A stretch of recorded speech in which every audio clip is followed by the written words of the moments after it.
Hello everyone, आप लोगों का स्वागत है फिर से मेरे YouTube channel my TV my notes पे। आज हम लोग हिस्ट्री का वो प्रश्न पढ़ने वाले हैं, वो जीके पढ़ने वाले हैं जो एसएससी जीडी के लिए मोस्ट इंपॉर्टेंट है। यह प्रश्न आपके एग्जाम में जरूर देखने को मिलेंगे। ठीक है, तो चलते हैं पहले प्रश्न की ओर। प्रारंभिक बौद्ध धर्म ग्रंथों की रचना किसमें की गई है? ऑप्शन है प्राकृत पाठ, पाली, संस्कृत पाठ या चित्रलेखीय पाठ। इसका जो सही आंसर हो जाएगा वो हो जाएगा बी, पाली। प्रारंभिक बौद्ध धर्म ग्रंथों की रचना पाली में की गई है। अगला प्रश्न है, बुद्ध ने अपना प्रथम धर्म संदेश कहाँ पर दिया था? ऑप्शन है राजगृह, पाटलिपुत्र, गया या सारनाथ। इसके जो सही आंसर हो जाएंगे वो हो जाएंगे डी, सारनाथ। बुद्ध ने अपना प्रथम धर्म संदेश सारनाथ में दिया था। ये मोस्ट इम्पोर्टेंट प्रश्न है, एग्जाम में देखने को मिल सकते हैं। अगला प्रश्न, सिंधु घाटी सभ्यता का पतन नगर कौन सा है? ऑप्शन है कालीबंगन, लोथल, रोपड़ या मोहनजोदड़ो। इसका जो सही आंसर हो जाएगा वो हो जाएगा बी, लोथल। सिंधु घाटी सभ्यता का पतन नगर है लोथल। अगले प्रश्न पे आते हैं। अगला प्रश्न है, निम्नलिखित में से प्राचीनतम राजवंश कौन सा है? ऑप्शन है मौर्य, गुप्त, कुषाण या कण्व। इसका जो सही आंसर हो जाएगा वो हो जाएगा ए, मौर्य वंश। यह प्रश्न बार बार पूछे जाने वाले प्रश्न है। ठीक है, तो चलते हैं अगले प्रश्न पे। अगला प्रश्न है, अशोक ने तृतीय बौद्ध परिषद कहाँ बुलाई थी? ऑप्शन है पाटलिपुत्र, मगध, कलिंग या सारनाथ। इसके जो सही आंसर हो जाएंगे वो हो जाएंगे ए, पाटलिपुत्र। अशोक ने तृतीय बौद्ध परिषद पाटलिपुत्र में बुलाई थी। अगला प्रश्न पे आते हैं। अगला प्रश्न है, सेल्यूकस निकेटर किसके द्वारा पराजित किया गया था? ऑप्शन है अशोक, चंद्रगुप्त, बिंदुसार या बृहदर्थ। इसके जो सही आंसर हो जाएंगे वो हो जाएंगे B, Chandragupta. Seleucus Nicator Chandragupta द्वारा पराजित किया गया था। अगले प्रश्न पे आते हैं। अगला प्रश्न है,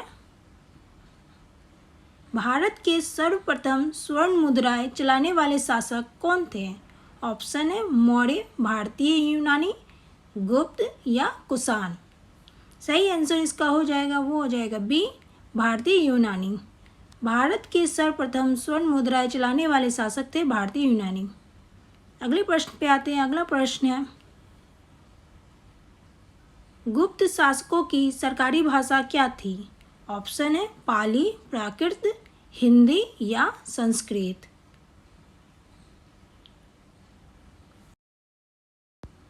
इसके जो सही आंसर हो जाएंगे वो हो जाएंगे डी, संस्कृत। गुप्त शासकों की सरकारी भाषा क्या थी? तो इसका आंसर हो जाएगा संस्कृत। संस्कृत भाषा थी गुप्त शासकों की सरकारी भाषा, संस्कृत थी। अगले प्रश्न पे आते हैं। नालंदा विश्वविद्यालय की स्थापना किसने की थी? ऑप्शन है हर्षवर्धन, कुमारगुप्त, चंद्रगुप्त या इनमें से कोई नहीं। इसके जो सही आंसर हो जाएंगे वो हो जाएंगे बी, कुमारगुप्त। नालंदा विश्वविद्यालय की स्थापना कुमारगुप्त ने की थी। अगले प्रश्न पे आते हैं। अगला प्रश्न है,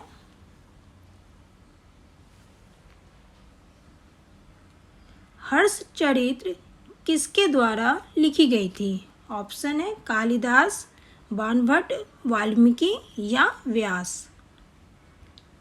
इसके जो सही आंसर हो जाएंगे वो हो जाएंगे बी, बाणभट्ट। हर्षचरित्र बाणभट्ट द्वारा लिखी गई थी। अगले प्रश्न पे आते हैं। अगला प्रश्न है, अधिकांश चोल मंदिर किस देवी देवता को समर्पित है? ये मोस्ट इम्पोर्टेंट प्रश्न है, ये हर बार एग्जाम में पूछे जाते हैं। तो इसका आंसर हो जाएगा बी, शिव जी को। ठीक है, अगले प्रश्न पे आते हैं। अगला प्रश्न है, सारनाथ का निर्माण किसने किया था? ऑप्शन है हर्षवर्धन, अशोक, गौतम बुद्ध या कनिष्क। इसके जो सही आंसर हो जाएंगे वो हो जाएंगे बी, अशोक। सारनाथ का निर्माण किया था अशोक ने। अशोक ने सारनाथ का निर्माण किया था। अगले प्रश्न पे आते हैं। अगला प्रश्न है, पृथ्वीराज रासो को किसने लिखा था?